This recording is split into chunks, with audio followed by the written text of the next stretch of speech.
Now बच्चों, differentiation very very important. ठीक है, डिफ्रेंशिएशन और इंटीग्रेशन के बिना बेटा फिजिक्स में कुछ नहीं हो सकता। ठीक है, अब हम डिफ्रेंशिएशन स्टार्ट करने जा रहे हैं बेटा। The purpose of differential calculus is to study the nature that is increase or decrease and the amount of variation in a quantity when another quantity on which the first quantity depend varies independently। बेटा वही function जो relation होता है, जैसे y is equal to f x बेटा, और x f x is equal to मान लिया जाए कि यहाँ पे एक्स स्क्वायर है। ठीक है, y is equal to f x और एफ एक्स इजकल टू अगर एक्स स्क्वायर है तो एक यहाँ पे x क्या है, इंडिपेंडेंट है बेटा, y क्या है, डिपेंडेंट है बेटा।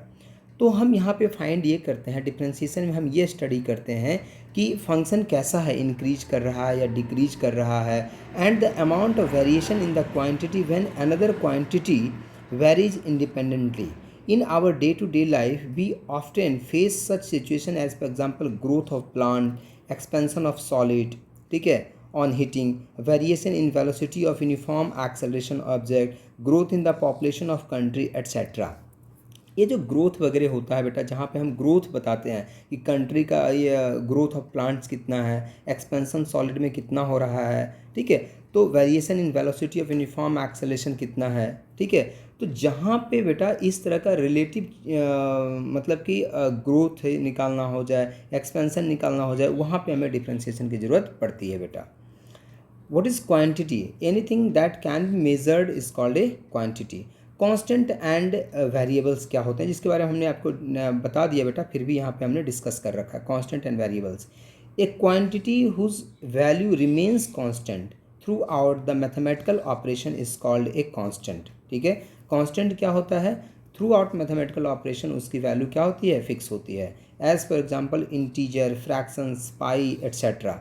On other hand, a quantity which can have any numerical value within certain specific limit is called a variable। A variable is usually represented by u, v, x, y, z।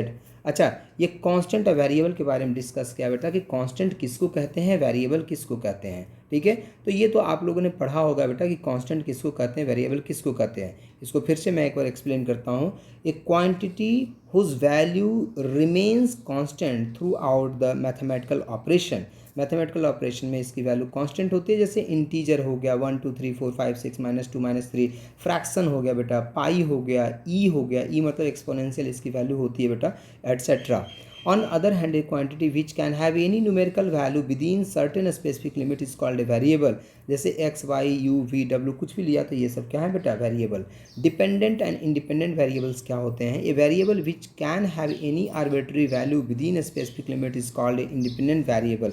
जैसे बेटा y equal to x है तो या x square है तो x independent है बेटा, x क्या है, इंडिपेंडेंट है, y क्या है, डिपेंडेंट है बेटा, कि y डिपेंड कर रहा है x पे, जो भी x की वैल्यू ली जाएगी उसके अकॉर्डिंग y की वैल्यू आएगी बेटा यहाँ पे। ठीक है, called independent variable, whereas a variable whose value depends upon the numerical value assigned to the independent variable is defined as a dependent variable। ठीक है, नाउ अब यहाँ से स्टार्ट हो गया बेटा डिफरेंशियल कोफिशिएंट और डिफरेंशियल कोफिशिएंट और डेरिवेटिव ऑफ ए फंक्शन, यही हमें पढ़ना है बेटा, इसी को हम डिफरेंशिएशन बोलते हैं। ठीक है, डिफरेंशियल कोफिशिएंट और derivative of a function. Differential coefficient और डेरिवेटिव ऑफ ए फंक्शन क्या होता है, चलो इसको नेक्स्ट वीडियो में डिस्कस करते हैं बेटा।